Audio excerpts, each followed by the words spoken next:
So this is the towel analysis, guys. The towel analysis. Now, you know what? A lot of people are talking about the towel, but I came to understand that the Moroccans thought that the Senegalese were using juju, which is ridiculous. Because if Senegal was using juju, they would have won all the World Cups that we have known, all the AFCONs that have existed.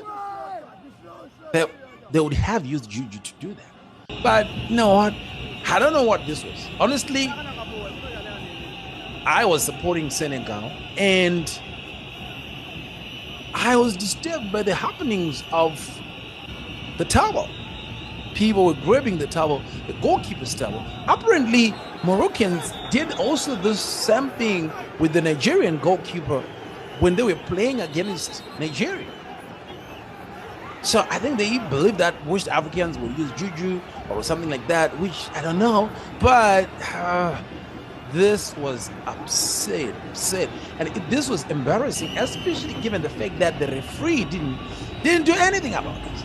The officials didn't do anything about this. If anything, the Moroccan officials were actually running and also asking the substitute goalkeeper from Senegal why he was protecting the towel.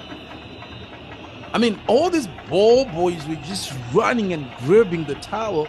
But we know, if you have played soccer before, or if you have watched enough matches, you will actually know that you need the towel sometimes to dry your hands, and even sometimes to dry the ball itself before you kick it or something like that, which happens a lot. That's why you see people putting the ball inside their jersey when they want to throw it, and sometimes people, you know, they dry their gloves with the towel, which is some kind of a common practice in the soccer world. But in Morocco, it started to be superstitious. It was superstitious, and people were just surprised why they are taking the towel, which basically was ridiculous.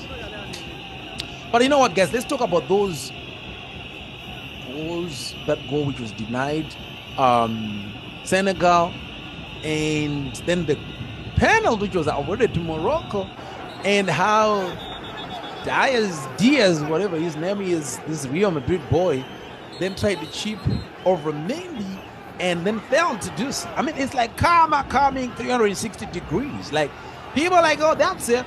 This was not a penalty kick. I mean, that cannot be a penalty kick in a final. You know, that cannot be a penalty kick, honestly.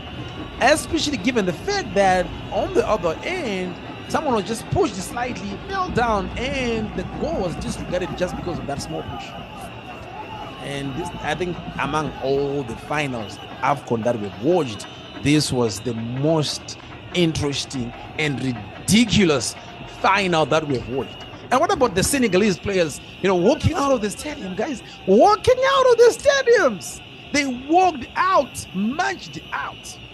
Thank God for Mane, who actually, you know, convinced them to come back, because I think FIFA was already preparing to ban all of those boys from playing soccer ever again, or maybe to give them fines up to $1 million or something like that, so that their careers would end in these European clubs where they are playing for. But this was interesting. But you know what? Whatever you want to remember about this final, guys, the towel. I never knew in my life that the towel could be that important. And I know a lot of you guys don't know this too, because you don't spend much time with the towel in your life. I mean, maybe you use it for 5 minutes while it's your bathing, but that's it. So to think that we can watch the final, the AFCON final, and we will be watching the towel and not the ball, counting the number of towels which are being taken out of the stadium and not the number of goals which people are scoring, was ridiculously funny, guys.